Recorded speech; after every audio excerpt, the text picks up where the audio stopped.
Welcome to another episode of Black Guy Platinums, where I platinum review games you may or may not heard of while showcasing gameplay. This is Ro here with Platinum 140, Metaphor Refantazio. Yes, this is the game that has been talked about so much in the JRPG world because it's made by the great team of Atlus and Sega who made all the Persona games. Firstly, this game took me about 148 hours to beat, which is disgusting. It is truly disgusting that it took that long to beat, but I will explain why throughout this review. So, if you played any of the Atlus games like Persona series, you know exactly what you're getting yourself into. This game, won't even lie to you, is probably tick for tack just like the Persona series. Like it's kind of weird that it reminded me so much of Persona 5, but there are all differences. You've got the subtle intro that the main protagonist is able to awaken these things instead of, personas from the Persona series. They're called archetypes, which I guess was a little cool because of how each one had their abilities a little different and how you unlock them. But for the most part, if you play Persona, you know exactly what it is when it comes to this RPG. Now, as far as the story, you're a guy who's basically on an assassination mission to avenge the prince who was poisoned by this guy named Luis. Or Lewis? Yeah, Lewis or Luis. But yeah, he's this culprit guy that's trying to become the emperor of the world, the emperor of this land, and he killed the king, and the king just awoke and it became this giant moon thing. Shout out to Zelda Majora's Mask, no pun intended, because there's a lot of mask in here, I'll tell you that. As far as the gameplay, you're gonna feel like Persona. You've got your team of 4 when you get all 4 and you have more people on the team with you. I mean, just look at this gameplay right here. You would literally think you're playing Persona 5.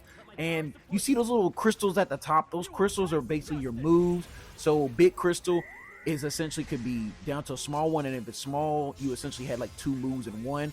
You usually get those when you do a critical, like right here you get a critical, so turn into a small one, or whenever you do like a weakness, again just like the Persona. But there are things that are different, like the world and how big it is. There's different map locations. Persona did not have that.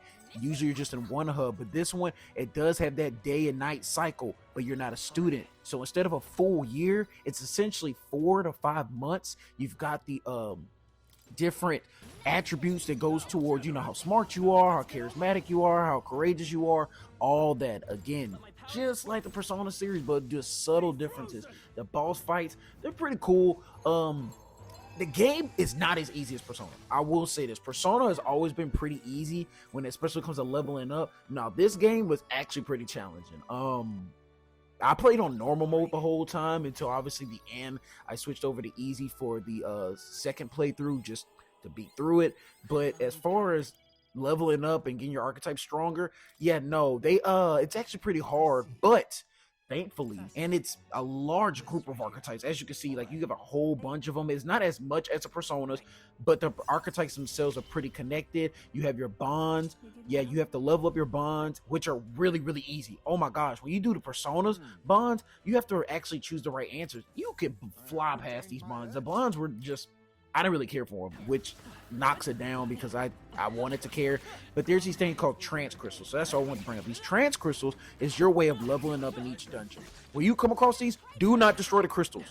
Right? They allow this way of fighting in the overworld where if you're stronger than them, which are marked as blue enemies, when you're stronger than them, you can essentially beat them in one punch in the overworld, which allows you to level up really, really, really, really fast. And that is how you'll level up pretty fast in this game. I will tell you that.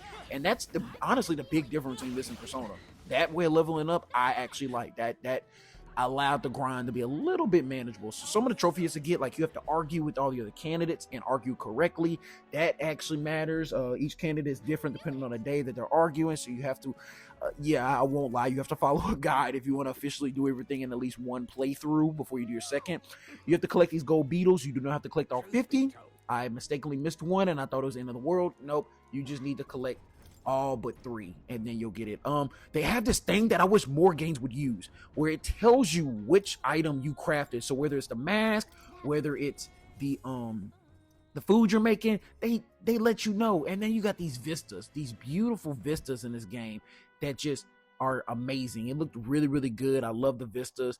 But now when it comes to what I actually want to review on this game for what my ranking system will be, I am very disappointed that I have to play this game a second playthrough. Now, when you play a second playthrough, like let's say for example other JRPGs, Final Fantasy, they actually change the second playthrough. No, this game, when you play on the second playthrough, it is the same exact game. You have to level up everybody all over again just to beat one boss, a red dragon that is severely overpowered when you faced him. No, I hate that. I hate that. That doubled my playtime, and it just made the game really rushed and forgettable. And I just felt like it was really cheesy for them to do that. I don't appreciate when a platinum trophy is locked behind stuff like that. I mean, the game was pretty good. The story was all right, not better than Persona, but it was decent. But that itself, it made me dread play this whole game again just to get literally one trophy. So to give this game a score, I'd have to give it a 7. It's all right. It's not better than Persona, so I had high expectations because it was so talked about, but I don't really see the hype. It was good. Was it worth 140 hours? No, definitely wasn't. So yeah, Atlas, do better and just drop Persona 6. Can't wait for the remake of Persona 4 though. So check out my YouTube page for more reviews and holla at your boy. Don't forget to subscribe. Peace. I'm sorry, everyone. You better be ready.